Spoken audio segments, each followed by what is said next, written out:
Vamos a continuar entonces con la serie En la Escuela de Cristo, el Evangelio de San Juan, capítulos 13 al 17. Esta es la segunda parte, ya estamos en el final de la segunda parte, hay 3 partes. La tercera parte es Juan capítulo 17, la oración de Jesús. Y hoy vamos a empezar con el capítulo 16. La segunda parte, el título general es Una santidad para deleitar el corazón de Dios y de los hombres.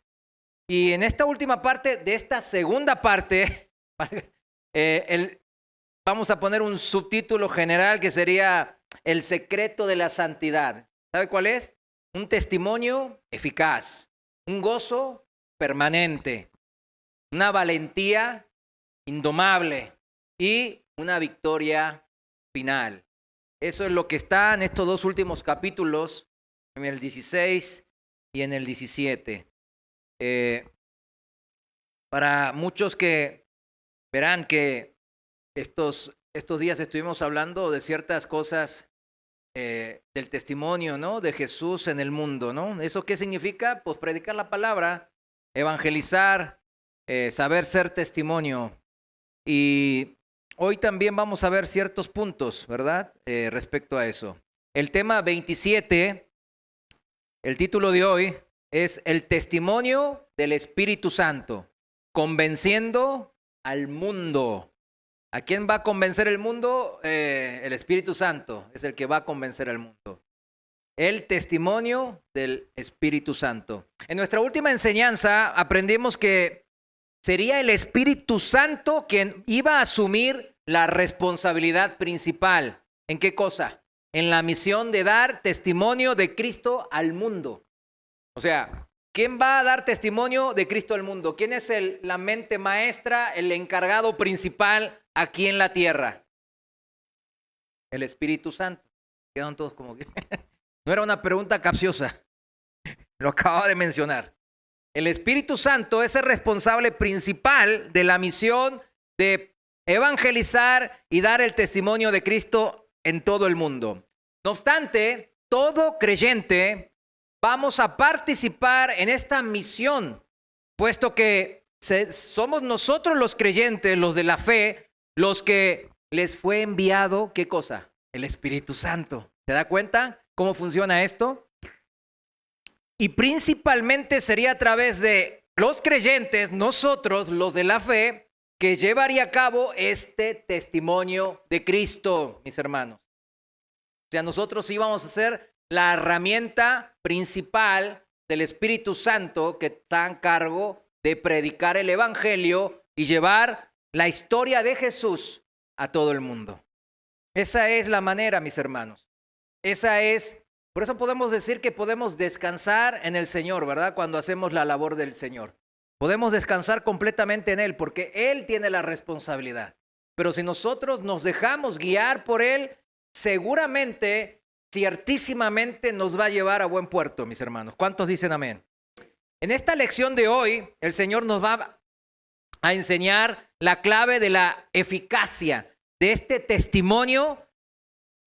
¿Cuál sería? La partida de Cristo. La clave de la eficacia del testimonio es la partida misma de Jesús. Es decir, cuando hablamos de partida de Cristo, vamos a encerrar la muerte, la resurrección y su ascensión a la diestra del trono celestial. Amén. Para que se interprete bien, ¿no? La partida es desde la muerte hasta la ascensión y que ahora está a la diestra del Padre. El propio Espíritu Santo sacará las implicaciones de esta partida, mis hermanos. En primer lugar, para el mundo y luego para la iglesia. Luego, mis hermanos, está la cuestión de considerar los encuentros entre el Señor y los discípulos que tuvieron lugar después de la resurrección. ¿Recuerda? Jesucristo resucitó y se mostró a sus discípulos, a muchos testigos. Y vamos a considerar después los encuentros, ¿no? De Jesús, el Jesús glorificado, resucitado con los discípulos, los cuales constituyeron para estos, los discípulos, un motivo ¿de qué? ¿De qué cree usted? De gozo, ¿verdad? Un gozo inquebrantable. Imagínese ver la promesa del Señor cumplida. Es como nosotros, ahora nosotros, ¿qué nos tocaría ver? Por ejemplo, el regreso del Señor. ¿Cuánto usted se gozaría al ver que cumplida esa promesa? No, yo a veces me lo imagino. De hecho, tuve sueños con el Señor regresando, pues espectaculares, o sea, espectacular. O sea, todavía me acuerdo y se me pone coreanita la piel, ¿verdad? Es increíble cómo cuando tiene uno la esperanza en lo que es las promesas del Señor, cuando se ven cumplidas, es tremendo. Es como los niños, ¿verdad? Que cuando el papá le promete algo y después se lo cumple, los niños se gozan, ¿verdad? Y este motivo de gozo inquebrantable, mis hermanos, estaba en que Jesús había resucitado de los muertos y tenía un cuerpo glorificado. Aparecía y desaparecía, ¿verdad? De entre los discípulos. Se movía con libertad. Y eso es un motivo de gran gozo, mis hermanos. Pero al llegar al fin de este curso que el Señor nos está enseñando, veremos cómo el Señor también examinará a sus alumnos, a nosotros, a ver si realmente hemos comprendido la verdad fundamental de la cual depende todo lo que Él nos ha enseñado. La verdad fundamental de todo esto que hemos aprendido y nos ha enseñado el Señor. Eso es lo que Él al final nos va a enseñar, la verdad fundamental para que entender la verdad. Y finalmente nos asegurará el triunfo final. A pesar de todas nuestras debilidades, de la debilidad de los discípulos a cual se dirigía el mensaje principalmente, pero a través de los siglos, a todos los discípulos de Cristo, iba a asegurarnos el Señor un triunfo final. Y esa es la diferencia del cristiano con cualquier otra religión. ¿Sí se da cuenta? Porque, por ejemplo, los musulmanes o los budistas, incluso los católicos, pues nadie tiene asegurada el triunfo final, ¿verdad? Todos hay que ver cuando me muera, a ver qué, Dios quiera. Nosotros sabemos que Dios quiere, ¿verdad? El ser humano es el que muchas veces se resiste. Pero fíjense, el cristianismo verdadero, el cristianismo puro y sincero, como estamos aprendiendo, nos habla de un triunfo final, que a pesar de nuestras debilidades, al compartir con nosotros la victoria que Él se ha ganado en la cruz, que Cristo ganó en la cruz, nosotros podemos compartir ese triunfo con Cristo. Y es el Señor que menciona, que comparte la gloria de Él con nosotros. Eso es increíble, ¿verdad? Como cuán bondadoso y generoso es el Señor con nosotros. Es imposible no ser agradecido. Pero muchas veces somos mal agradecidos, ¿verdad? Pero vamos a ver yo creo que de aquí en más para terminar la serie son 4 a 5 enseñanzas del capítulo 16 y otras 4 a 5 enseñanzas del capítulo 17. Estamos a 10 como mucho enseñanzas para terminar esta larga serie que iniciamos, ¿verdad? De la escuela de la santidad de Cristo, ¿verdad? Juan capítulos 13 al 17. Vamos al tema 27, el testimonio del Espíritu Santo convenciendo al mundo.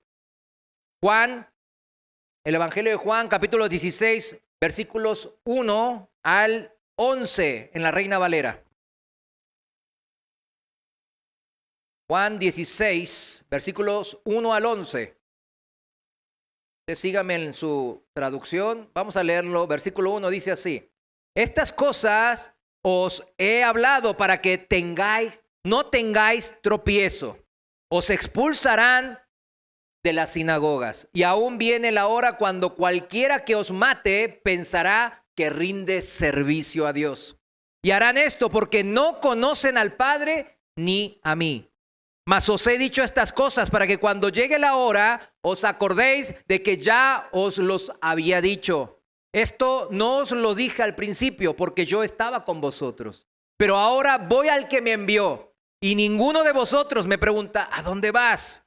Antes, porque os he dicho estas cosas, tristeza ha llenado vuestro corazón. Pero yo os digo la verdad, os conviene que yo me vaya, porque si no me fuera, el Consolador no vendría a vosotros. Mas si me fuere, os lo enviaré. Y cuando Él venga, ¿a quién se refiere? Al Espíritu Santo, ¿verdad? Convencerá al mundo de qué cosas, de pecado, de justicia y de juicio. De pecado por cuanto no creen en mí, de justicia por cuanto voy al Padre y no me veréis más, y de juicio por cuanto el príncipe de este mundo, ¿quién es el príncipe de los aires? Satanás. Por cuanto el príncipe de este mundo, Satanás, ha sido ya juzgado. Ya sabemos a dónde va a ir el cuernos, ¿verdad? El chanclas. Bueno, hoy vamos a explicar este pasaje que quizás a muchos les resulta un poco confuso, ¿verdad? Pero vamos a ver. Empieza el Señor otra vez a señalar la perversión de las religiones de los hombres. En esta última lección, en el capítulo 16, que el Señor da antes de ponerse a orar, en el capítulo 17, comienza otra vez con un tono un poco más que sombrío, vamos a decirle así, por cuanto nuestro Señor advierte a sus apóstoles acerca de la hostilidad con la que se encontrarán de parte del mundo cuando comiencen a dar testimonio acerca de Él. Les advierte qué cosa. Va a haber gente que los va a perseguir, los va a agraviar, se van a poner violentos contra ustedes cuanto prediquen en mi nombre, dice Jesús. No obstante, si bien comienza con un tono sombrío, acaba el Señor con un estallido glorioso de luz, mis hermanos. La promesa de que Cristo les enviaría el Espíritu Santo. ¿Para qué? Para asumir la principal responsabilidad de la dirección de la obra universal en todo el mundo de dar testimonio de Cristo, mis hermanos. En eso somos parte como iglesia, mis hermanos. Póngase a pensar, cuando usted es parte de la iglesia, de cualquier iglesia de sana doctrina, ¿verdad? Que se enseña la palabra. Usted está siendo parte de esta obra universal, dirigida por Dios mismo, su tercera persona, el Espíritu Santo. Póngase a pensar eso. Por eso cuando le digo a los servidores, qué gran honra es servir a Dios, ¿verdad? Pues es una gran honra, mis hermanos. El otro día le estaba haciendo a mi esposa así y a mi hijo de que no hay mejor trabajo, y pues aquí varios saben qué trabajos tuve. Tuve trabajos muy buenos, directivo de empresa multinacional, etcétera, etcétera, ¿verdad? Tuve mi propia empresa, importadora, y importaba mucho. Pero todo eso no vale, como dicen aquí, vale un cacahuate y medio. Comparado con poder servir al Señor. Al comenzar en esta última sesión de su escuela de la santidad, el Señor vuelve a sonar esta nota entonces sombría, por cuanto Jesús vuelve al tema de la hostilidad del mundo. Recuerdan que ya lo vimos, la hostilidad del mundo, ¿no?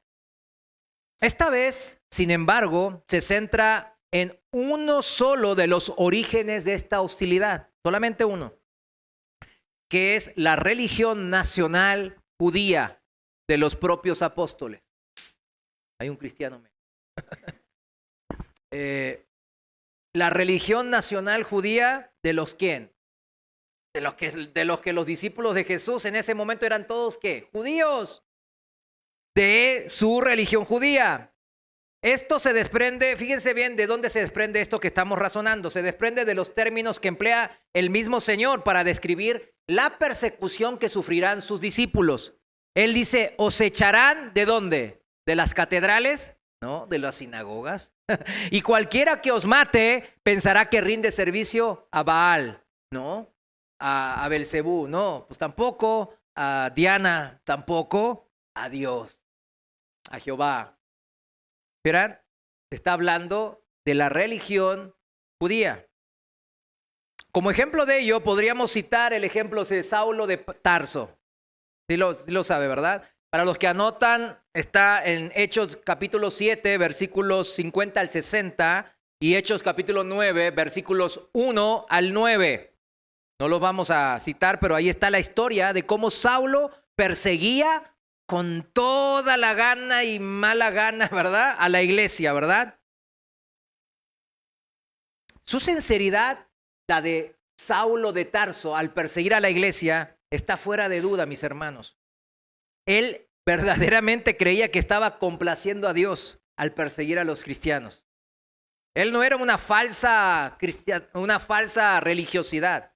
Él estaba con todo el celo de Dios, ¿verdad? Pensando que eso era la voluntad de Dios. Fíjense, la religión se puede convertir así en algo muy horrendo, mis hermanos. ¿Se da cuenta? Horrendo si dejamos, ¿sabe qué? Que las religiones sean, ¿qué?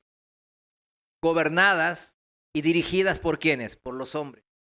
Cuando una religión, o sea, ¿de qué religión me estoy hablando? Del conjunto de dogmas, doctrinas y credos, ¿verdad? Que tenemos, y eso llamamos religión.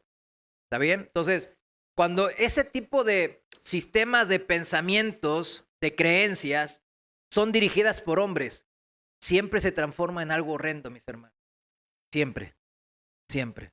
¿Pero quién dijimos que dirige el testimonio de Cristo? El Espíritu Santo. Por eso cuando dejamos que el Espíritu Santo obre en la iglesia, siempre eso llega a buen puerto. Y fíjense, ¿se dan cuenta que no estamos hablando solamente de las religiones paganas, las primitivas, esas supersticiosas y crueles? Vieron como los aztecas, ¿no? Que sacaban el corazón de la gente cuando estaban vivos y se la dedicaban a cierto tótem o dios del sol. Lo mismo, ¿verdad? Que en el Mediterráneo, ¿se acuerdan? Lo mismo que allá en Medio Oriente. Todas las religiones así son. Pero fíjense que también aquí se refiere entonces a las religiones monoteísticas, a las que dicen, no, hay un solo Dios, ¿verdad? También a esas se refiere. Es una tragedia, mis hermanos, que en los tiempos de Jesús, los líderes religiosos de la nación de Israel habían ellos recibido, ¿verdad?, su religión, pues, de las escrituras que Dios les había entregado. ¿Sí estamos de acuerdo? Que en las escrituras está eso. Pero la tragedia, ¿qué fue? Que ellos pervirtieron todo eso recibido de Dios, todas esas escrituras. Y recalco que esta religión, estamos hablando de religiones como conjunto de creencias, ¿verdad? De dogmas acerca de Dios, ¿no? Del culto, de la adoración, de vidas a Dios, ¿verdad? Todo eso los líderes, cuando Jesús llegó hace 2000 años, esos líderes habían pervertido la ley de Dios, las escrituras. Fueron recibidas de parte de ¿quién? De Dios. Pero los hombres se encargaron de tergiversar todo, de desviarlo, de agregarle cosas y de sacarle otras. Por eso, mis hermanos, vemos que también toda, aunque sea monoteística, o sea, que creen en un solo Dios, no solo los paganos politeístas, no, todos estamos a expensas de caer en esta desviación y tragedia, mis hermanos. Esos líderes religiosos pervirtieron la religión que Dios les entregó, cegados por un desconocimiento del dador de la ley, de Dios mismo, a un nivel personal. Nunca tuvieron una relación personal con Dios. Y eso provocó que utilizasen esas leyes de Dios que Dios les dio para justificar el asesinato hasta del Hijo de Dios. Fíjense. Pero yo siempre les digo a los cristianos, ¿verdad? Porque a veces, yo sé que aquí no, pero hay muchos cristianos que odian a los judíos. Eso no debe de ser, mis hermanos. A nosotros Dios nos ha llamado a amar hasta ¿quién? El enemigo. ¿Es fácil? No, no es fácil. Pero eso nos pide el Señor, porque eso es lo que Él hizo. Pero por eso yo digo a muchos hermanos cuando dicen, ay, odio a los judíos porque ellos, no, esto y lo otro. Y ahora los sionistas están en un plan mundial, se están confabulando con Satanás y destruir el mundo entero. O sea, esas cosas que ven algunos cristianos en YouTube. Yo digo, no vienen ni se congregan, pero sí se la pasan viendo, ¿verdad? El YouTube. Cosas que, híjole, yo les digo, ¿por qué ven eso? Y después si lo ven, porque no preguntan, ¿verdad? Como debería de ser, pero tampoco lo hacen. Pero nosotros, como cristianos, no podemos decir, ay, nosotros somos los santos de todas las religiones. No, la historia misma de la cristiandad ha sido una de las peores, mis hermanos. Profesándose seguidores de Jesús, la cristiandad a menudo ha hecho caso omiso de la prohibición explícita de usar la violencia. Y ha perseguido, ha asesinado y ha masacrado a millones de personas. Muchas más que los judíos, que la nación de Israel, les puedo asegurar. En el nombre de Jesucristo mataron y masacraron en muchos hechos históricos documentados, mis hermanos. Ahí están los judíos, ¿verdad? Que fueron perseguidos desde que el cristianismo fue la religión oficial del Imperio Romano. Los judíos fueron perseguidos porque ellos mataron a Jesús, ¿verdad?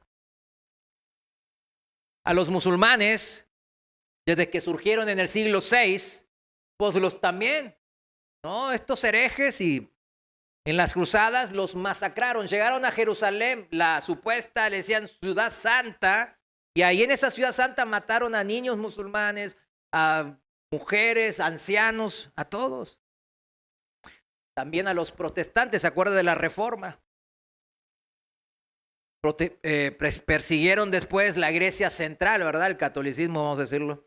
Y lo persiguieron a los protestantes. Por ejemplo, a los hugonotes en Francia, los masacraron a todos. Yo me acuerdo cuando vi en un libro como el rey de Francia en aquella época decía que tenía pesadillas. Tenía pesadillas y en su lecho de muerte decía, veía todavía a los niños llorando, siendo masacrados, decapitados. Fueron en el nombre de Jesús, decapitados niños franceses, o sea, los mismos, de la misma nación, del mismo pueblo, que se conocían desde por ahí, hijos de mis vecinos de toda la vida, ¿verdad? De familiares quizás. Los masacraron a todos en el nombre de Jesús. Por eso yo digo, no solo en los prostíbulos, no solo en los bares de borrachos o en los antros, en las guaridas de los ladrones, ¿no? O en los lugares de intelectuales ateos, ¿verdad? Es donde el hombre no solamente ahí pone de manifiesto, ¿no?, su separación con el Creador, sino dentro de toda religión que quita a Dios del medio. La propia religión puede resultar así ser una forma sutil de rebeldía contra Dios. ¿Se da cuenta? Como Saulo de Tarso lo practicaba. Lo evidente es que la religión por sí sola, escúcheme bien, la religión por sí sola es incapaz de salvar. Punto. Eso póngalo, memorícelo, grábeselo en la cabeza, porque hay mucha gente que anda buscando religiones. ¿Cuál será la mejor filosofía entre las religiones?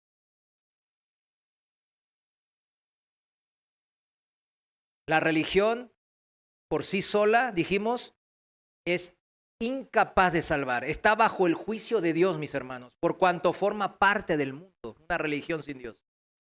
Solo el Dios viviente, el Padre, a través de su Hijo amado Jesucristo, pueden salvar. ¿Cuántos dicen amén? Amén.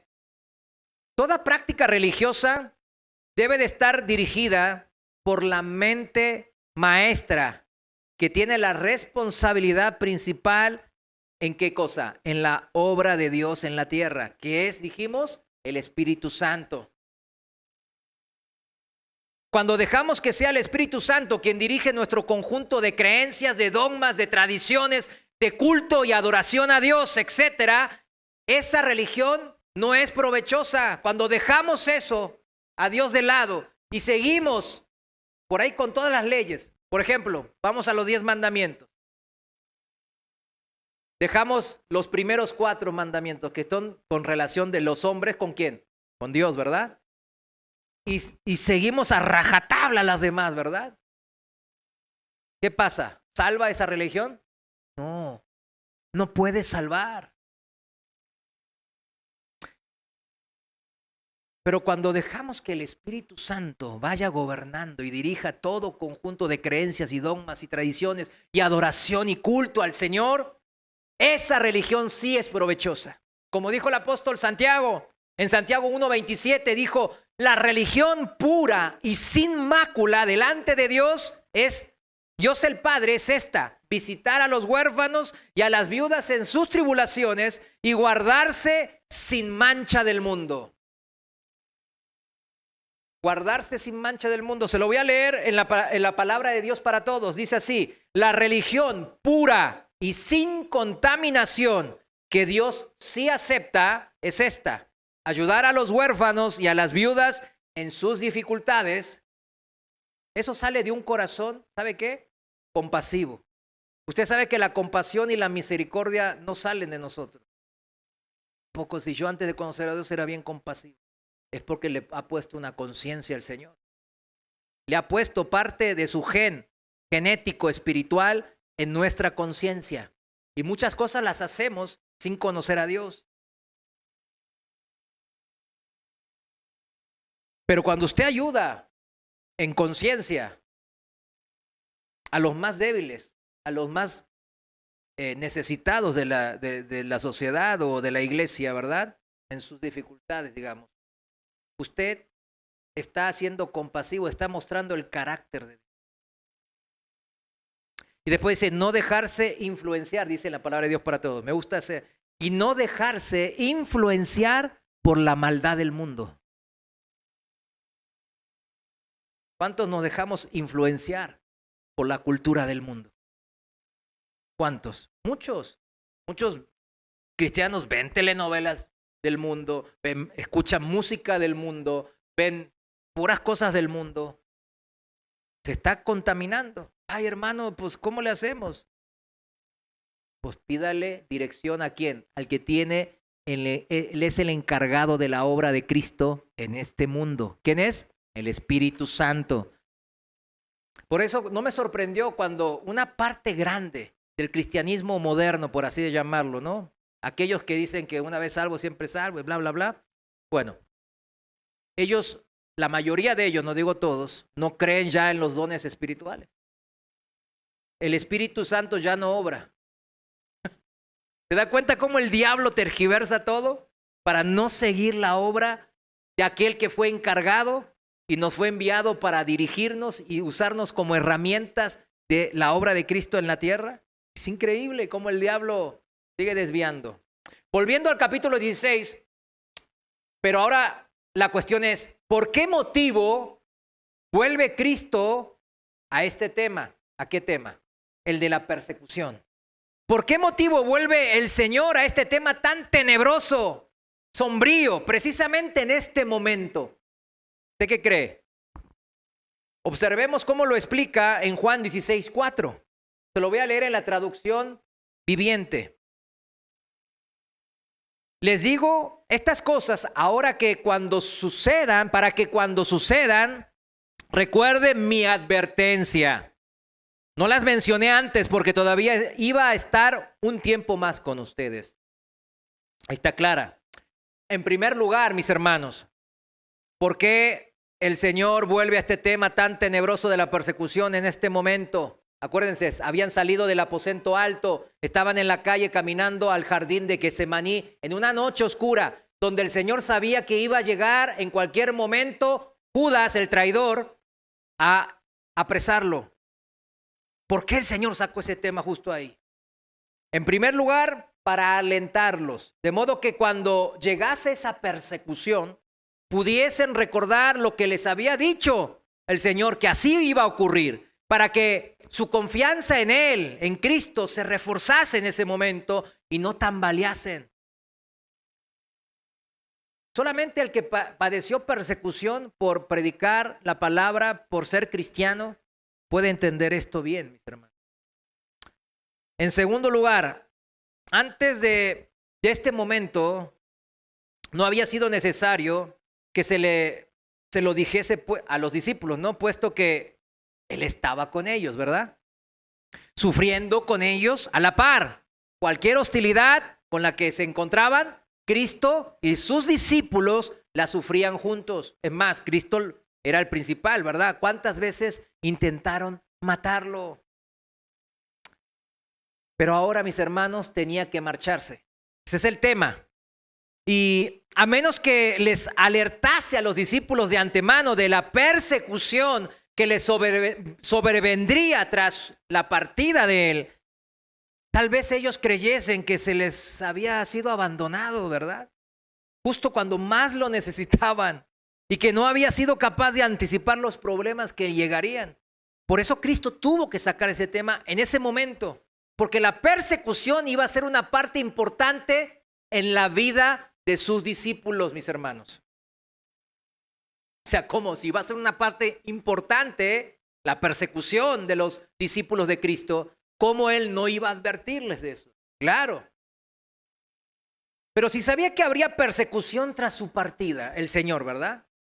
¿Por qué se empeñaba en marcharse? ¿Por qué se empeñaba en marcharse? Debe haber resultado extraño y hasta desconcertante, ¿no? Para los discípulos oírle hablar así. Mientras caminaban ahí juntos, ¿no? En las calles de Jerusalén, en esa noche oscura, cargada de hostilidad, dijimos, hacia las sombras del jardín de Getsemaní. ¿Por qué Cristo tuvo que partir? ¿Por qué, pues, era necesario que Cristo se marchase? Si el testimonio ante el mundo era la principal tarea que tenían por delante, ¿acaso no sería mejor que se quedase para encabezar este testimonio él mismo? ¿Qué sentido tenía que dijera a los discípulos, os conviene que yo me vaya? Y que añadiera el Señor, si no me fuera, el Consolador del Espíritu Santo no vendría a vosotros. Versículo 10. Ya hemos comentado estas cuestiones a lo largo de la serie, mis hermanos. Yo sé que algunos, yo me acuerdo que algo de esto vimos hace 3 enseñanzas, hace 4, hace 5. Las hemos comentado. Para los que van siendo la serie, pues lo pueden repasar en sus anotaciones o en los audios. Puesto que salieron estas respuestas de la primera parte del curso. Ahorita estamos en la segunda, ¿no? No obstante, debemos de asegurarnos de que comprendemos, mis hermanos. Nosotros, como discípulos, comprendemos qué quería decir el Señor al referirse de su partida. No hay que cometer el mismo error que los discípulos, mis hermanos. No. Ellos estaban tan consternados, o sea, estaban confundidos, mis hermanos.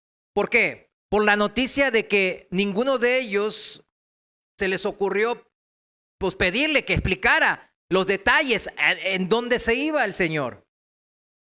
En el versículo 5 y 6 del capítulo 16, no lo busques, yo se lo leo en la traducción viviente, dice, ahora voy a aquel que me envió. ¿Quién es? El Padre. Y ninguno de ustedes me pregunta dónde voy. En cambio, se entristecen por los que le he dicho, ¿verdad? O sea, nomás se entristecieron, se pusieron, se afanaron, se pusieron ahí, se les fue la paz. Y estaban ahí como que ansiosos, ¿qué pasará? ¿Qué será de mi futuro? Pero nadie le preguntó, Señor, pues ¿a dónde vas? Es verdad que Pedro, ¿se acuerdan de Pedro, el preguntón, el que siempre quería destacar y resaltar? Bueno, es verdad que Pedro antes, en el capítulo 13, y lo vimos, versículos 36 y 37, capítulo 13, 36 y 37, pues le había preguntado al Señor a dónde iba. Sin embargo, mis hermanos, el comentario se hizo así, miren. ¿Por qué no puedo seguirte ahora? Le dijo Pedro. Pondré mi vida por ti. Da a entender de que para Pedro, el irse del Señor quería decir ¿qué? Morirse, ¿verdad? O sea, no lo había entendido, en verdad. Sí le preguntó, pero no lo había entendido. Y si vamos al versículo, como recién les señalaba, te da cuenta que no lo entendió Pedro. Pensaba que me voy era morir. Es cierto que el Señor estaba a punto de morir, ¿verdad que sí? Era cierto. Pero la muerte no sería la meta de su partida. ¿Sí lo entiende? No es la meta final de su partida. Imagínense si queda en la muerte y se terminó. Se iba al Padre. Ese era el destino final del Señor. Cuando Él decía, voy a partir, tenemos que entender que iba a ser. ¿Qué implicaría? No solo la muerte, sino la resurrección, la ascensión y la exaltación del Hijo a la diestra del Padre. Acuérdense, Filipenses 2, 5 al 11, ¿no? Su nombre va a ser exaltado sobre todo nombre.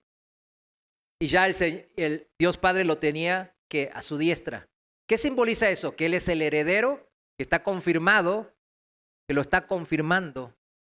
Él es el que se va a sentar en el trono. Y en el libro de Apocalipsis, ¿qué vemos? Que Cristo se sienta en el gran trono blanco, mis hermanos. ¿Para qué? Para Él ya ser juez de jueces y Señor de señores.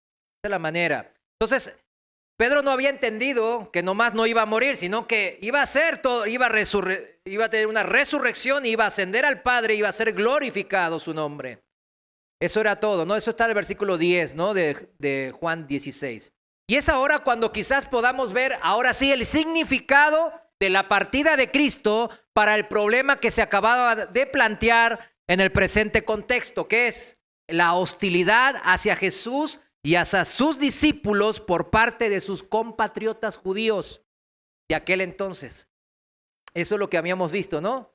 Empezó Jesús así, viendo un solo punto, la hostilidad ¿de quiénes? De los compatriotas judíos. Si el Espíritu Santo venía para dar testimonio ante personas de esa religiosidad, ¿verdad? Con ese corazón cerrado, religioso, ¿verdad? Pues, ¿cómo lo haría el Espíritu Santo? ¿Qué diría? Fíjense, durante su vida en la tierra, Jesús había predicado muchos sermones, ¿verdad que sí? Recuerdan el sermón del monte, ¿verdad? Y muchos otros, las parábolas, etcétera. Había realizado muchos milagros. Podemos hacer un recuento de muchos milagros. Pese a ello, sus oyentes siguieron sin creer, dice la palabra. Siguieron sin creer. Habrían dicho, si le preguntáramos, que creían en Dios. Todos esos judíos, si usted le preguntaba, ¿qué dirían?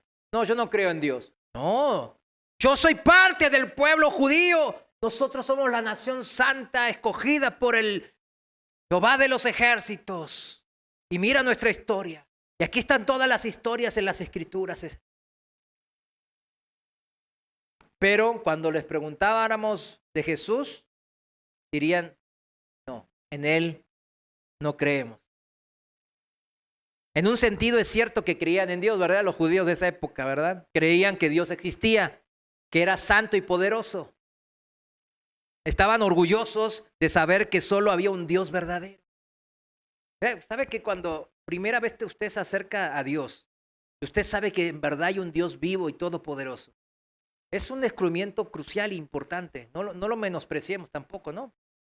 Pero fíjense, también creían que Dios, los judíos de esa época, había escogido su nación como Dios les había prometido, la nación de Israel, para desempeñar un papel especial en la historia de la humanidad, que estaban para dar un servicio de honor al Señor y que se había revelado a ellos, a los judíos, a través de los profetas del Antiguo Testamento. El mismo Jesús dice que la salvación vendrá de los judíos. No obstante, en otro sentido, de hecho, en el sentido más importante, no eran creyentes de Dios. Y esto también para analizar en su entorno, ¿verdad? Porque pues tenemos muchos familiares y amigos religiosos, ¿verdad? De la tradicional, incluso del cristianismo, que dicen que tienen, que creen, que tienen fe, que creen en Dios, ¿verdad? Pero la palabra misma nos dice que esas mismas personas, esos mismos judíos que vieron a Jesús, que escucharon sus prédicas, que lo vieron obrar en bien y vieron sus milagros espectaculares, ellos que decían creer en Dios, no creían en Jesús. Por eso, ellos no eran creyentes de Dios en verdad. De hecho, eran incrédulos absolutamente. ¿A poco sí? No se puede hacer una dicotomía entre creer en Dios y creer en Cristo. Jesucristo era Dios en forma humana. El Dios que se había revelado a los antepasados como ¿qué? Como el gran yo soy. En Éxodo capítulo 3, ¿recuerdan? En la zarza. Al no reconocer sus contemporáneos judíos a Jesús, fue a Dios mismo a quien no reconocieron. Y harán esto porque no conocen al Padre ni a mí, dijo Jesús acá en el versículo 3, ¿verdad?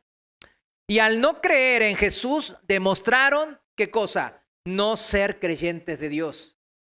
Relaciónelo usted para usted poder también, cuando usted esté evangelizando, cuando usted esté testificando de Cristo. Evalúelo bien, mis hermanos. Cheque bien esto. Sacarán conclusiones.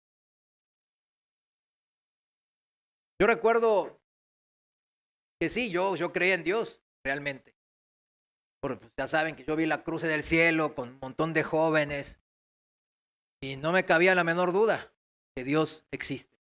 Y aparte de muchas otras cosas, milagros que he visto y bueno, también los endemoniados que vi, pues digo, bueno, si existen estos demonios malos, debe haber un Dios que los contrarreste, ¿verdad? También. Pero yo no creía en Cristo. ¿Sabe por qué no creía en Cristo? Porque Cristo me llamaba la atención de que yo no era bueno, de que era un pecador, un vil pecador.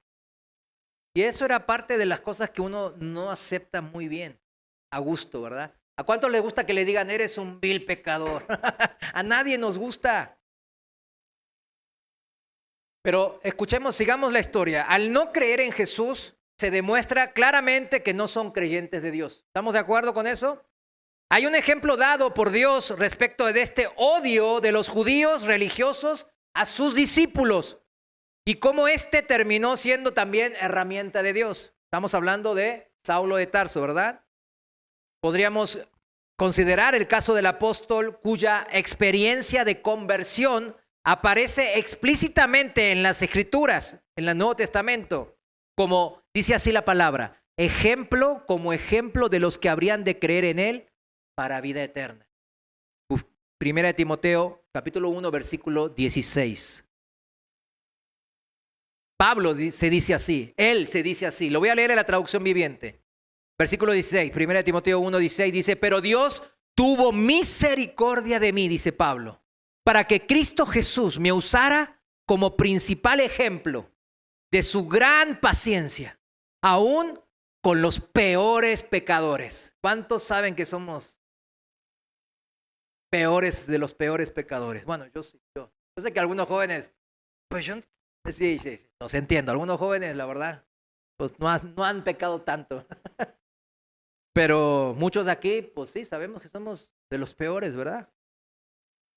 Pero como dice Pablo, él sabía que lo iba a usar como un ejemplo de su paciencia.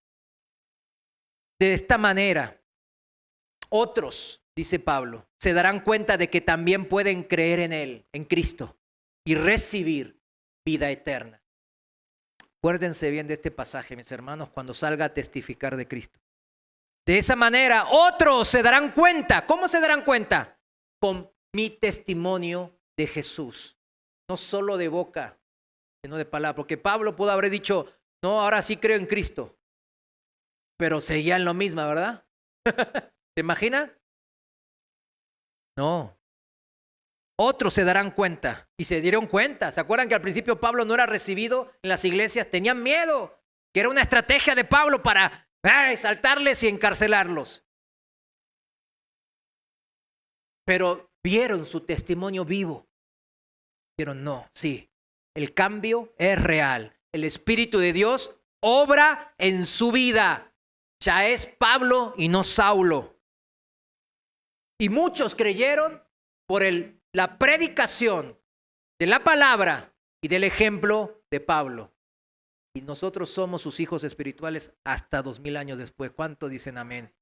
Yo le doy gracias a Dios por la vida de este hermano hace 2000 años, ¿verdad? Que el Señor usó a través del Espíritu Santo, ¿verdad? Para seguir propagando, como también usa pues, a muchos pastores, como el pastor Chuy, a muchos evangelistas, muchos predicadores, muchas amas de casas, muchos trabajadores, que en sus trabajos, que en sus casas, que en su vecindad, oye, tú eres diferente. ¿Por qué lo dices? Es que no maldices y no te enojas tanto, cuidas tus palabras, eres más tranquilo. Es que soy cristiano. Caray.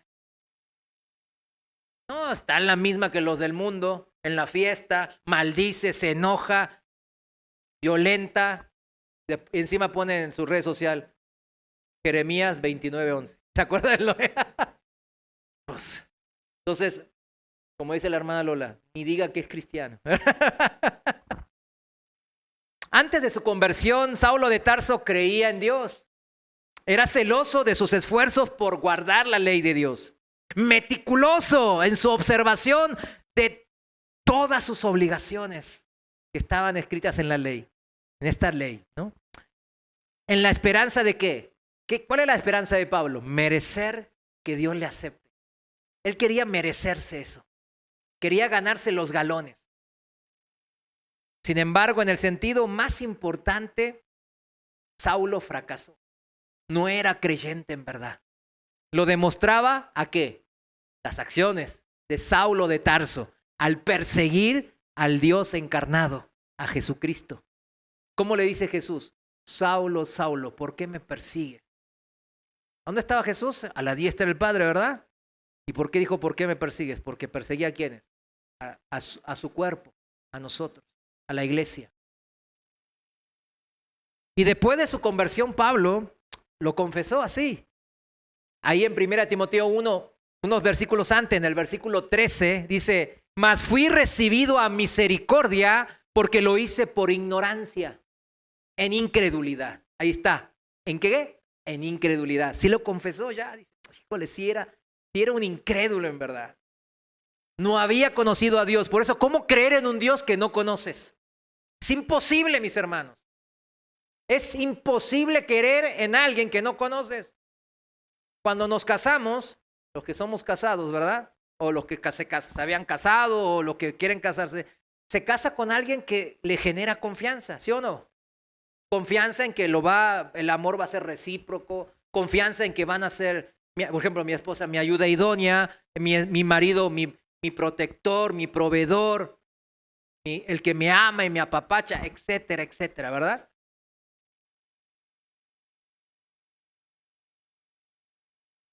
Confiamos en alguien que conocemos. Imposible confiar en alguien que no conoce. Y la persona de Dios, del Dios Todopoderoso, necesita ser conocido. Necesita ser por eso proclamado por nosotros, por la guía del Espíritu Santo, mis hermanos. Para que más almas se sigan salvando. Años más tarde, mis hermanos, Pablo, reflexionando acerca de la estrategia de Dios para convertir a la nación de Israel, porque él amaba a sus compatriotas judíos, ¿verdad? Él los amaba, no es que no los amaba, aunque los perseguían, él lo amaba con el amor de Cristo. Pero él empieza a reflexionar de cuál es la estrategia de Dios para la conversión de la nación de Israel. Y vuelca esa estrategia de Dios, inspirado ahora sí por el Espíritu Santo, en Romanos capítulo 9 al 11. Para cuando lo busque, ahí están todo. Yo nomás voy a citarle al rato, nomás un pasaje nomás. Pablo, explica que antes de que Dios pueda tener misericordia, en esos capítulos, ¿no? Romanos 9 al 11. Pablo, la conclusión es que antes de que Dios pueda tener misericordia y salvar al pueblo de Israel, tendrá que Dios llevar a los judíos a una comprensión del hecho de que eran hasta ese momento ¿qué? Incrédulos, como Pablo mismo admitió. ¿Sí lo entienden? Si no admiten que eran incrédulos, era imposible salvarse. A mí me recuerda la analogía con la gente. ¿Usted es buena? Sí. ¿Y ahí qué tiene que hacer usted? Trabajar, ¿no? Sobre eso. Porque Jesús no vino por los justos, dice. ¿Por quién vino? Por los pecadores. Del que nosotros, Pablo dice yo, usted también diga yo, soy el primero, ¿verdad? Esa es la manera de ser salvados. Mientras alguien diga, alguien se puede estar hundiendo, pero dice yo no requiero salvador. Se está hundiendo, ¿verdad? Se va a hundir. Pero si pide ayuda, ayúdenme, me ahogo. Bueno, puede ser salvado. Romanos 11:30 al 32.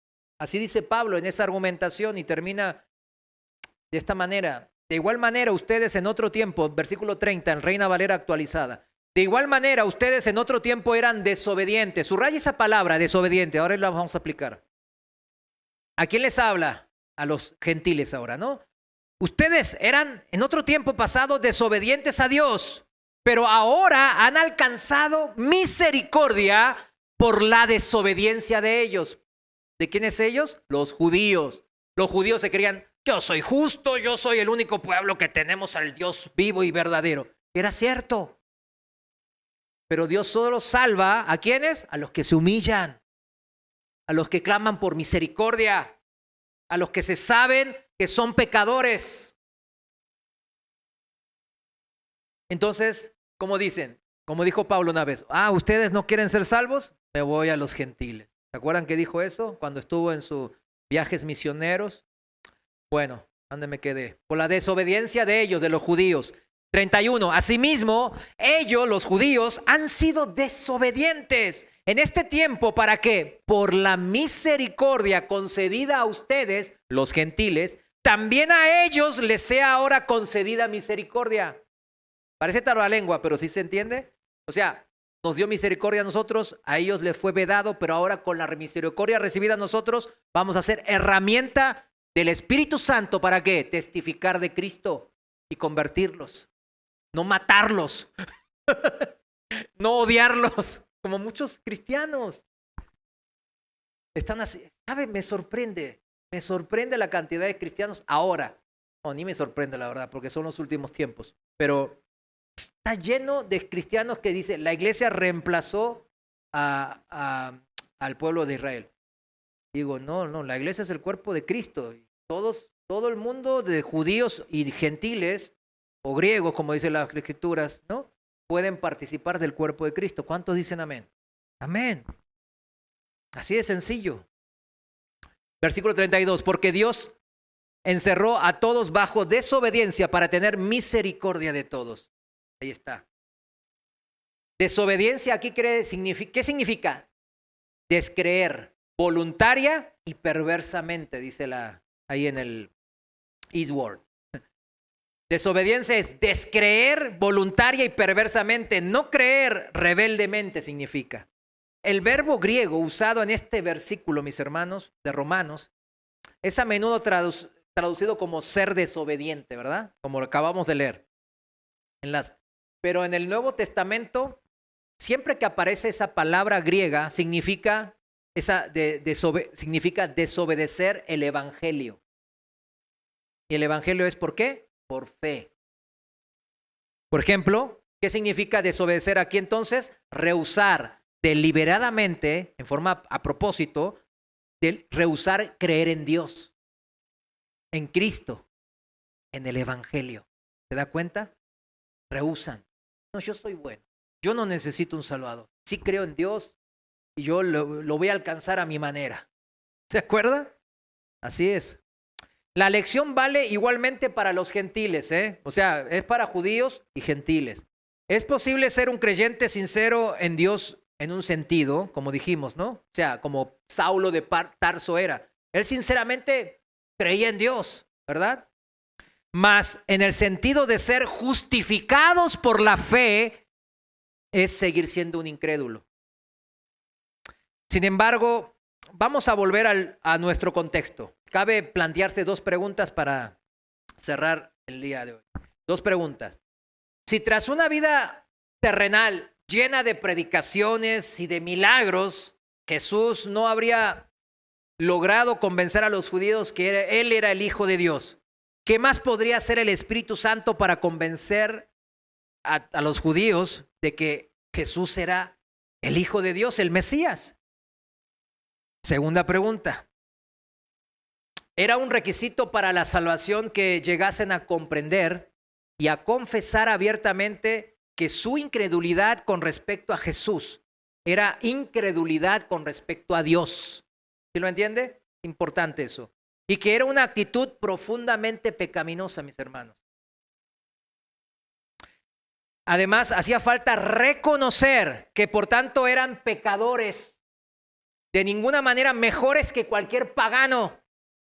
Como ellos decían perros, hasta los samaritanos le decían perros.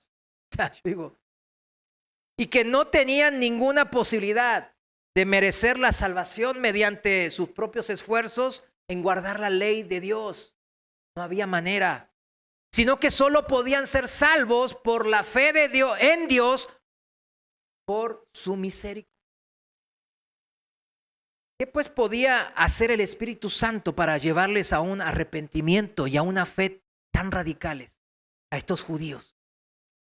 ¿Qué podría hacer? Y la respuesta a estas preguntas es la siguiente, mis hermanos.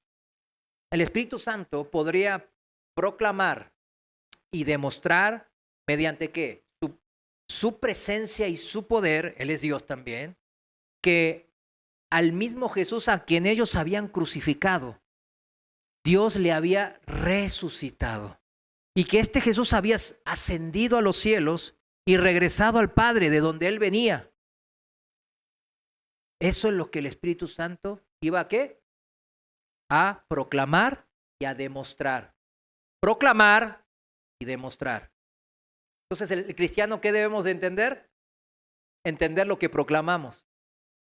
Y después saber demostrar lo que proclamamos, hermano. No se vale. Se sabe que no hay fe ciega, ¿verdad? La fe del cristiano es entendida porque conocemos a Dios. En esto se ve una de las principales razones por la que el Espíritu Santo no podía venir hasta que Jesús se hubiese ido. Si Jesús no se hubiese ido, es decir, si no hubiese sido crucificado, enterrado, y si no hubiese resucitado y ascendido al cielo, donde Él es exaltado y glorificado por el Padre, el Espíritu Santo no habría tenido mensaje alguno que traer al mundo. ¿Se da cuenta? Por eso Jesús dice, yo me tengo que ir. ¿Qué? ¿La partida qué era? Morir, resucitar, ascender al Padre y su nombre ser exaltado en los cielos. Y después cuando Él regrese a la tierra, en la tierra. ¿Sí me entiende? Falta la tierra, la rebelde tierra, que está llena de rebeldes humanos. Pero todos los cielos le proclaman. Los ángeles le proclaman. Dios mismo lo ha exaltado su nombre, le dice. Su Padre dice, hijo, bien hecho. Te amo, bien hecho, hijo. El Espíritu Santo no tendría, si Jesús no hubiese partido así, como decimos, que incluye todo eso, no habría tenido mensaje que compartir. Y nosotros tampoco, obviamente, como herramientas del Espíritu Santo. Hay algo que debemos de tener muy claro, entonces, el Espíritu Santo no obró la conversión de miles de judíos desde el día de Pentecostés en adelante por traer a su memoria el Sermón del Monte. Ay, ¿se acuerdan judíos cuando les predicó en el Sermón del Monte Jesús? Y los judíos, wow, sí dijo muchas palabras, bienaventurados y esto. Y que el que edifica la arena y no le digas a tu hermano, wow, dijo muchas palabras moralmente excelentes. ¿El Espíritu Santo obró así? No. No obró el Espíritu Santo en insistir en que lo considerasen de nuevo a Jesús e intentasen llevar a la práctica el Sermón del Monte.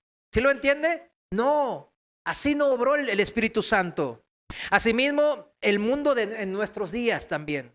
Tampoco se convertirá el mundo estos días mediante la predicación de la ética y la moral cristiana. Por muy importante que ésta sea, ¿no? Pues, ¿estamos de acuerdo que es importante? Pues claro que sí. Estuvimos aprendiendo toda la serie de la santidad, ¿verdad?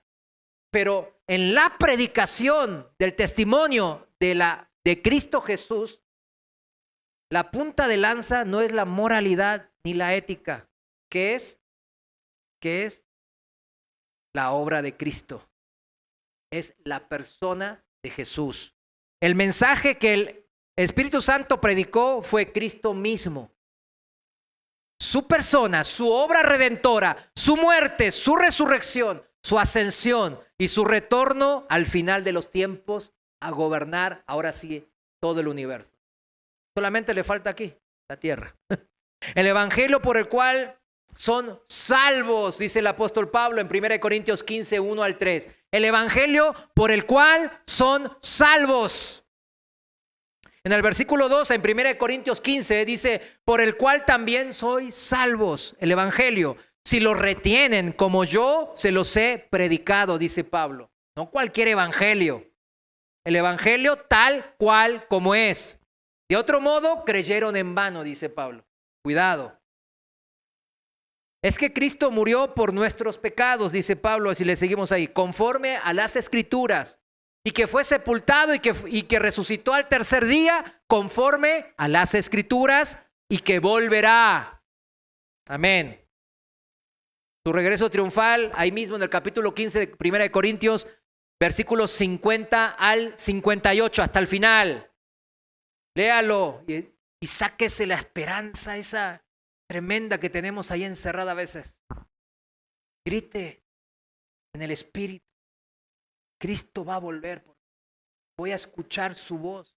Si estoy muerto, me va a levantar de la sepultura. Y si estoy vivo, me arrebatará. Es increíble eso. Esas promesas nos mantienen, ¿sabe? Con un gozo tremendo, ¿verdad? Pero para los que estaban preguntando de cómo evangelizar, pues sí van a entender la idea aquí, ¿verdad? Llevarlos a Cristo primeramente, porque somos pecadores y necesitamos un Salvador. Solamente hay un Salvador, Cristo. La causa de que el Espíritu Santo argumente al mundo, fíjense bien la causa.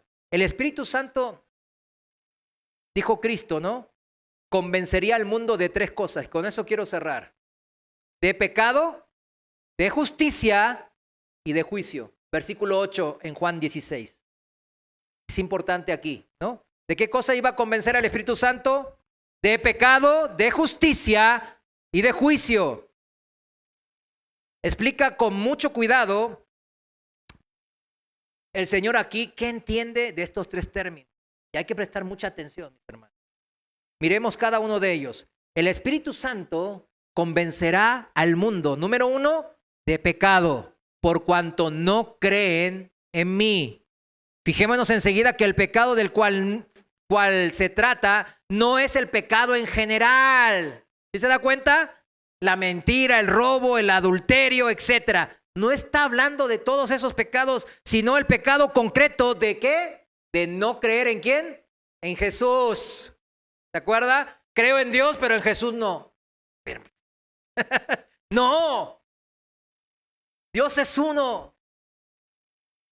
Cristo es Dios.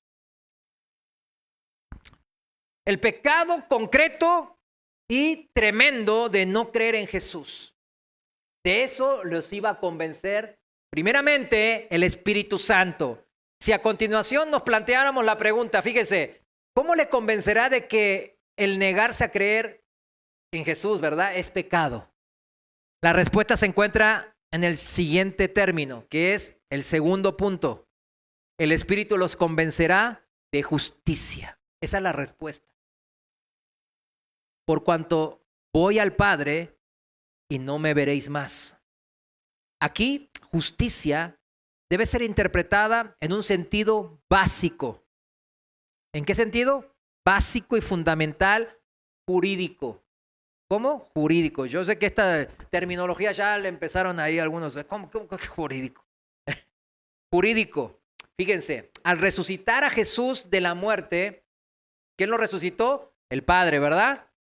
Y al exaltarlo, al traerlo a su diestra, Dios vindicó a Jesús, lo declaró justo y verdadero. O sea, verdadero todo lo que él habló y predicó en la tierra. Y al mismo tiempo revocó, canceló el veredicto del mundo. El mundo lo crucificó, diciendo que ese era un falso. Pero Dios revocó ese veredicto del mundo. ¿Cuánto le dan gracias al Señor? Eso es la justicia que se refiere, jurídica, poniendo de manifiesto de esta manera, cuando Él revocó el veredicto, la sentencia del mundo, que el mundo no estaba en lo cierto, no. Y que cometía un pecado al rehusar creer en Jesús.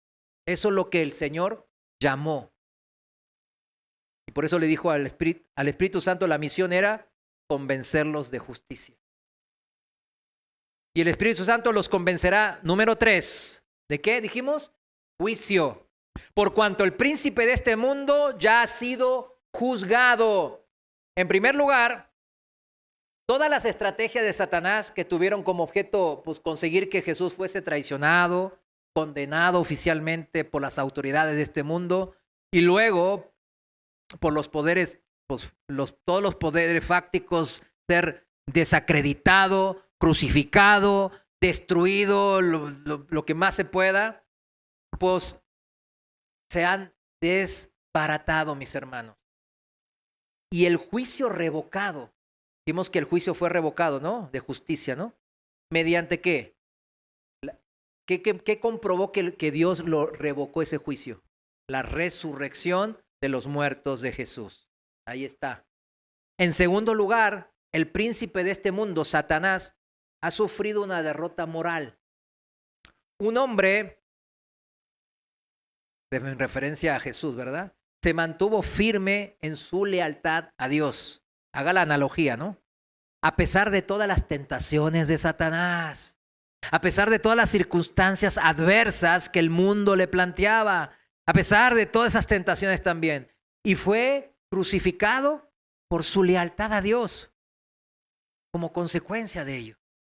Y su fe y su lealtad a Dios han sido vindicadas plena y públicamente por Dios al resucitarle de los muertos. Dios lo resucitó de la muerte y lo elevó hasta la cumbre del poder sobre todo nombre, sobre todo el universo, sobre toda creación. Decíamos, Él fue el primogénito de la creación, que significa el primero, el que tiene preeminencia, el mayor, no el primer creado, ¿verdad? Esto lo vivimos muchas veces, ¿no? Porque mucha gente anda también que Cristo fue creado. No. Es el primogénito de la creación, significa en el griego, como fue escrito el Nuevo Testamento, ¿no? En griego koiné, significa que tiene preeminencia, que es el mayor, el más importante de todo el universo creado. ¿Por qué? Porque Él es el creador. ¿Qué cosa hay más importante que la creación? El creador. ¿Sí lo entiende? Amén, ¿verdad? Bueno. Y en tercer lugar, este tercer punto de que el Espíritu Santo nos convencerá de juicio, en la gran contienda espiritual, mis hermanos, ¿cuántos saben que hay una guerra espiritual todos los días en todos los cristianos? Cuando usted no era cristiano, tenía perdida la lucha. Aquí también a esta congregación han llegado gente influenciada por demonios. Me ha tocado, hemos visto, otras congregaciones también, me ha tocado echar demonios, etcétera, etcétera. Cuando éramos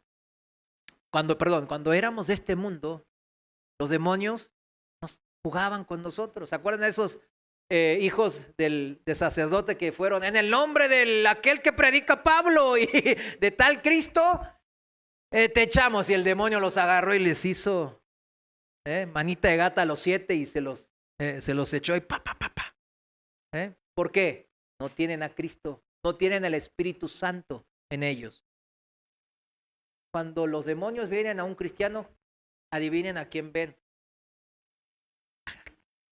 Espíritu Santo que mora en nosotros, a Dios mismo. ¿Usted cree que se le van a poner al tú por tú con Dios? Claro que no. Jamás. Claro, van a influenciar sobre el eslabón más débil, que es nuestra carne, ¿verdad? Pero poseernos, atacarnos de una manera directa, no pueden, porque tenemos al Espíritu de Dios.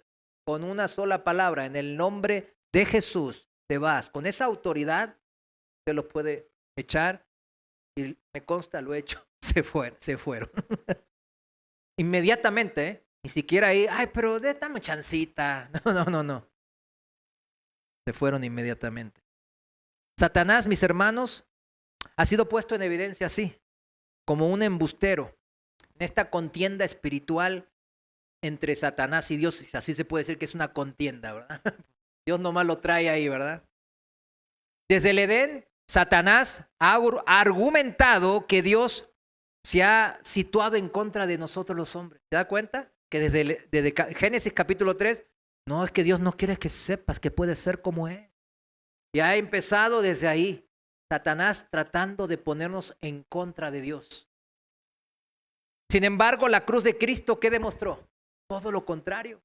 Dios no está en contra nuestra, está a nuestro favor siempre. puesto que desde la perspectiva de Dios, la muerte de Cristo fue la provisión de Dios. ¿Para qué? Para la redención, para la salvación, para el perdón y la reconciliación del hombre con Dios.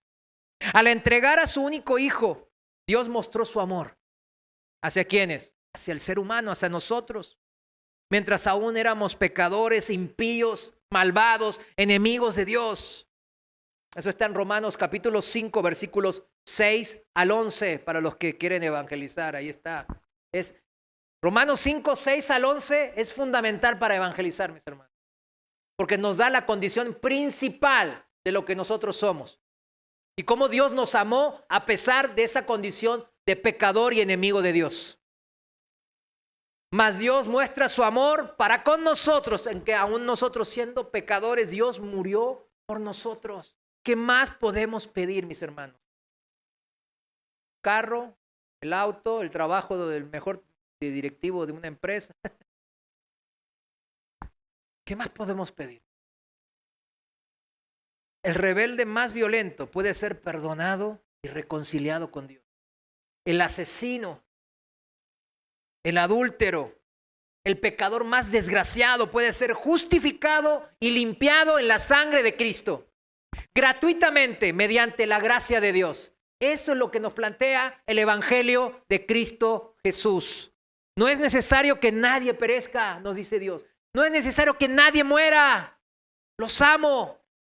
No mueran, vivan. Si algunos perecen, ni el propio Satanás, ni Satanás siquiera podrá argumentar que ha sido culpa de Dios. Nadie. Esa vieja mentira de que Satanás, pues, ya ha puesto todo y que todo de manifiesto y que Dios es, no, pues que Dios sí existe, ¿por qué hay tanta maldad, verdad? Siempre dice. ¿Usted sabe la respuesta? Bueno, pues para otra, si la sabe, si no la sabe, pregunte. En cuarto lugar, del convencimiento de juicio, la derrota moral y espiritual de Satanás ha anunciado su muerte, lo cual es una advertencia para los que se han aliado con él. ¿De que qué? De que ellos también tendrán el mismo destino que Satanás. Dios nos advierte en amor, mis hermanos, porque Él no quiere que vayamos al mismo destino. En Apocalipsis capítulo 20, versículo 10 dice, y el diablo que los engañaba a la gente, a todos los tontos que caían en la trampa del diablo, fue lanzado en el lago de fuego y azufre, donde estaba la bestia y el falso profeta, y serán atormentados, para que digan, no, ahí no se sufre, serán atormentados, dice la palabra, día y noche por los siglos de los siglos, o sea, en la eternidad. En el versículo 15, unos versículos más abajo, dice, y el que no se halló inscrito ¿en dónde? En el libro de la vida, el que no creyó en Cristo Jesús, ¿qué dice? Fue lanzado ¿a dónde? Al lago de fuego. ¿Junto con quién? Satanás. Terminamos. Nosotros, mis hermanos, probablemente, fíjense, los discípulos en aquella noche hace 2000 años, muy probablemente no entendieron todo esto ahora como lo estamos desmenuzando nosotros, ¿verdad? Fíjese, también le cayó el 20, estamos entendiendo más que los discípulos en aquella oportunidad. ¿Se da cuenta? Claro, no porque somos más inteligentes que ellos, sino porque tenemos la palabra de Dios y la guía del Espíritu Santo. Dice, los discípulos no entendieron. Imagínense Jesús bajando del aposento alto, caminando en las calles, sabiendo que en unas pocas horas lo iban a encarcelar y a empezar a pegar y a crucificar, caminando con los discípulos. Y los discípulos, no entiendo todo lo que nos dice, y ahí no. No obstante, miren, es importante, quiero que denme estos 7 minutos. Al abrir el libro de los Hechos, ¿cuántos leyeron el libro de los Hechos? Bueno.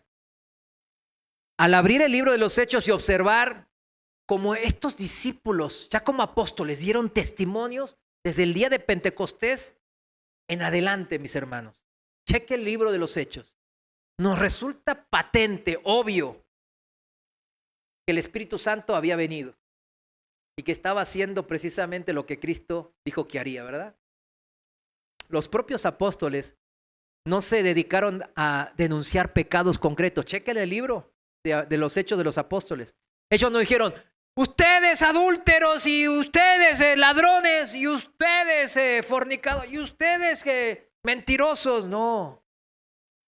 No se dedicaron tampoco ni a animar a sus oyentes a cultivar virtudes de ética y moralidad superior, dignas y nobles, como los estoicos, ¿verdad? Ellos no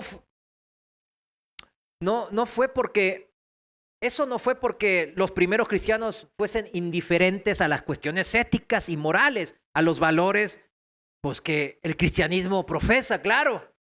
No es que ellos estaban indiferentes a esos, no, o vivían una doble vida, menos. Las cartas de los mismos apóstoles que escribieron ahí en el Nuevo Testamento a las primeras comunidades cristianas, como recién a los romanos, a los gálatas, a los filipenses, a los tesalonicenses, están llenas de esas instrucciones de ética y moralidad. Sí lo sabe, ¿verdad? Algunos dicen, nunca lo leí, pero vaya y lea la Biblia. Sin embargo, cuando los apóstoles, ahí en el libro de los Hechos, en su testimonio al mundo, ¿verdad? Los apóstoles, o mejor dicho, el Espíritu Santo a través de los apóstoles, centraron su atención en un pecado concreto. Acuérdese bien de esto, cuyo significado es abrumador, mis hermanos. En un pecado concreto. Fíjense, la resurrección de Jesucristo había demostrado con poder, ¿no?, que era el Hijo de Dios. Amén. Y la implicación que ello llevaba consigo era desgarradora. Israel había crucificado a ese Mesías que tanto tiempo le habían esperado. Siglos esperando al Mesías, ¿para qué? Crucificarlo. Es increíble, ¿verdad? Este era el pecado concreto por el cual se centraba la predicación de los apóstoles. ¿Se da cuenta? Aquí se centraba. Los seres humanos habían matado a la misma fuente de vida. En Hechos capítulos 3:15, no lo busque, me voy rápido. Y mataron al autor de la vida, al cual Dios ha resucitado de los muertos. ¿Vieron cómo se centra? De eso nosotros somos testigos. Esa es la predicación de los apóstoles para testificar al mundo, evangelizar. Hechos 3:15. La humanidad había sentenciado a muerte a su creador. Póngase a pensar en eso. La crucifixión de Cristo, tal como los primeros cristianos la entendieron en base a la lectura de las Escrituras, era el colmo de la rabia, la furia, el odio de la humanidad contra Dios, mis hermanos. Esa es la consecuencia. Un esfuerzo concertado, o sea, adrede. ¿Por qué? Por parte de los judíos y de los gentiles también, por deshacerse de la ley de Dios y de las pretensiones que el Señor tenía para con la humanidad, que eran, pues, salvarnos. Eso está en Hechos capítulo 4, 23 al 31, para los que anotan y después leen en casa. Miren, mis hermanos, no se trata de una exageración alguna. La cruz de Cristo sirve para diagnosticar el principal problema del mundo entero a través de los siglos. La cruz de Cristo. No es la hostilidad entre los hombres contra los hombres. Esta hostilidad no es más que un síntoma secundario, mis hermanos. ¿De qué? De la hostilidad de los hombres hacia Dios. La crucifixión del Hijo de Dios es la cabeza de un volcán en el cual, en un momento y lugar concreto, hace 2000 años, en la historia de la humanidad, estallaron el resentimiento y la rebeldía contra Dios. Todas que se ocultaban desde el momento del primer pecado de los hombres, desde Adán y Eva. ¿En dónde? ¿En dónde se ocultaban? En el interior del corazón humano. Por eso cuando Dios se refiere a nuestro corazón, no se refiere con muy buenos términos. Ya lo sabe, ¿verdad? Jeremías 17:9, todos los conocemos de memoria. El corazón del ser humano es bueno y bondadoso. No, alguno dice amén, iba a decir, quería agarrar. Yo sé que ya estamos pasados de hora, pero no, el corazón del ser humano es engañoso y perverso más que todas las cosas. ¿Cuántos se atrevan a decirle a Dios que es un exagerado? Yo no.